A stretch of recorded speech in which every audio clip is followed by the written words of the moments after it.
UK boxing blogger coming right back at ya. Right, this is my response video to 78 Sports TV. Is Floyd Mayweather bigger than the sport of boxing? My clear, clinical, honest, frank answer is a massive, massive yes. I'll give you the reasons why now. I'm going to break it down into a few sections. Is the commission number one. They are the regulating authority of the sport of boxing. Floyd Mayweather fights under one commission, which is the Nevada State Athletic Commission, and that plays into his benefit. And I'll tell you why. His loyalty to Nevada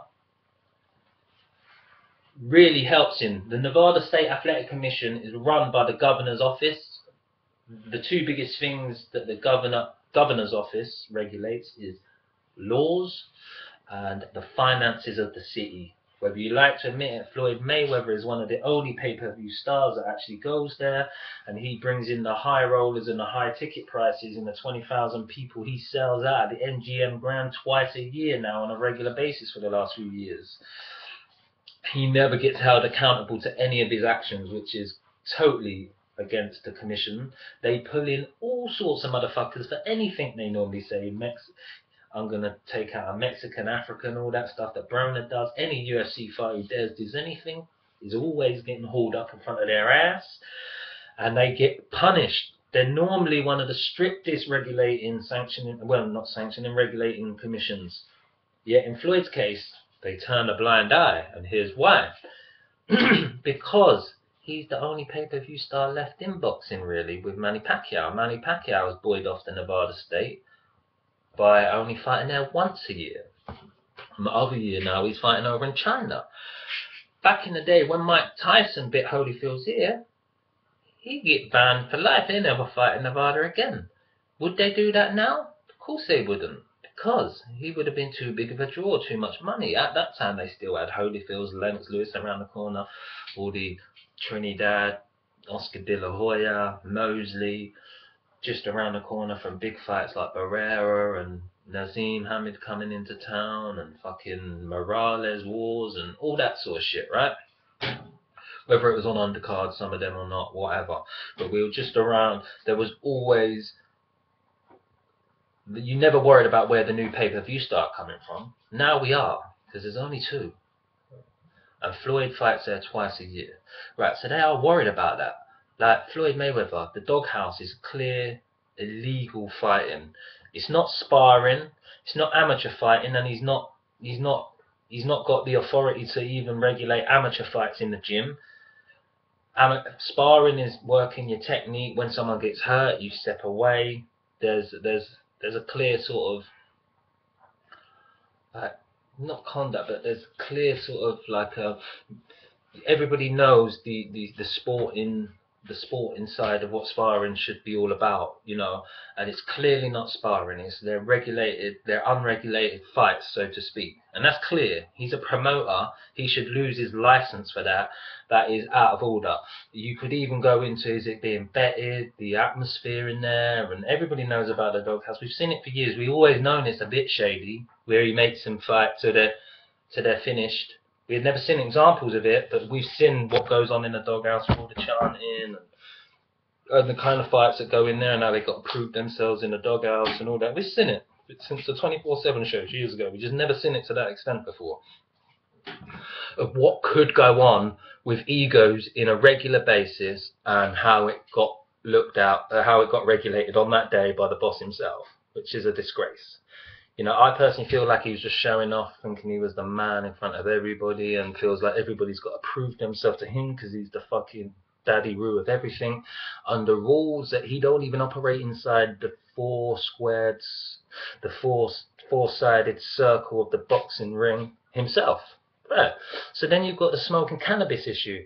Everybody knows that cannabis stays in your secondary smokers, still be in your system. How's it, if he's meant to be getting randomly tested and tested not a week and a half later for a fight, how the fuck ain't that showing up in his blood test? Or how the fuck ain't he being held accountable for his actions on there? That is clearly not the actions of a role model to thousands and millions of kids around the world. It's bang out of order. He's a promoter, for God's sake.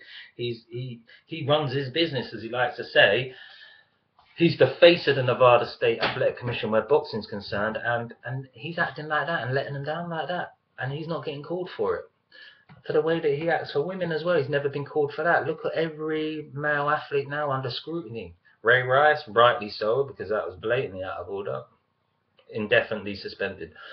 And Anthony Johnson, just for the mere mention by his ex-girlfriend that he hit her a couple of years ago, 2.5 years ago, he's been suspended indefinitely by the UFC, because they're not going to tolerate any actions like that. And the Nevada State Athletic Commission would have looked at that when giving him his fight license, because they're normally the strictest guys out there. If you've had any domestic violence cases or using a drug in your past, when you apply for your fighter's license, you have to go through a hearing to get it, because there's rules for them giving you that fighter's license. Yet when it comes to Floyd, he's not having to go and answer for that. He gets an automatic fighter's license. He don't have to go and have a hearing for that. All the hearings are public, and Floyd's never had hearings for that shit. That's a fact. He should, every time he applies for a license each year, or for every fight, he needs to be going in for a hearing like they would make any other fighter do if he had cases of domestic violence or previous drug uses. Or the mere fact that he may have been around cannabis in that way, that he should be getting held accountable for that. But he's not, is he? So he's clearly bigger than the commission itself, and they're the reasons why. It's financial. Second is the sanctioning body. He's clearly bigger than the sanctioning bodies. He doesn't have to sanction he doesn't have to mandate any fight. And even at the mere mention of maybe having to, he'll just give up the title. And the same guys that make videos on YouTube saying, oh, it's okay for him to give up fights, or he shouldn't fight the #1 contender because they ain't proved themselves and stuff like that, is rah, rah, rah, is a load of bollocks, because they're the same guys who get upset when other fighters ain't doing that shit.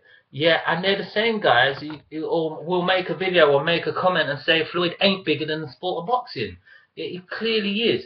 If you're actually questioning the #1 contender when he's the mandated #1 contender, he's adhering to the politics and the sanctioning fucking rules of the sport that he will have to mandate his challenger. Yet you're the same guys who are saying that he's not bigger than the boxing, but in your same arguments you're saying that he's too big to do that guy because he doesn't bring in enough money or whatever. There we go. It contradicts your argument. He is bigger than the sanctioning body. Your same guys will say, oh, he's Floyd Mayweather. We don't have to. He doesn't have to. He can give up a belt. He's bigger than the belts. So he's clearly bigger than the commission and the sanctioning body. He's clearly bigger than the fans himself, because he don't give us the fights he wants. And it's not just the Manny Pacquiao fight. It is a lot of fights. We're all forgetting about all the guys we've been saying for years we want him to fight, yet he never fought. Now we all forget about it and try and go on about his record and resume and all that, and I totally get it. Or we try and say, well, he said this and that. But the fact of the matter, when you're the A-side like that, you've never gone out of your way to offer someone a contract. Unless you've offered someone a contract, then you ain't asked to fight them. That's simple. So therefore, these fights haven't been tried to be made. You know, there's been a lot of smokescreen where you make fake offers or you say out loud this and that. But for me, he's not a pride fighter. He doesn't answer them challenges. You know, so he's bigger than the fans himself, because fans' opinions and fan outcry he doesn't have to listen to, because we still buy his pay-per-views or we still watch it. So he's bigger than the fans. You know, and he's bigger than the biggest fight in boxing history, because he can just turn that shit down. He turned down the Mayweather, the Pacquiao fight, because he just don't want to do it, because he just wants to either pay Pacquiao pennies, or he's scared to fight Pacquiao years ago, or he's still scared to fight Pacquiao. Goodness knows the reason why. But he's bigger than the biggest fight in boxing history. So he is bigger than boxing everywhere and everywhere, clearly. That's my opinion. If you want to argue that opinion, comments below, video response, UK Boxing Bulk It Out. Big shout out to 78 Sports TV and the whole YTBC. Peace.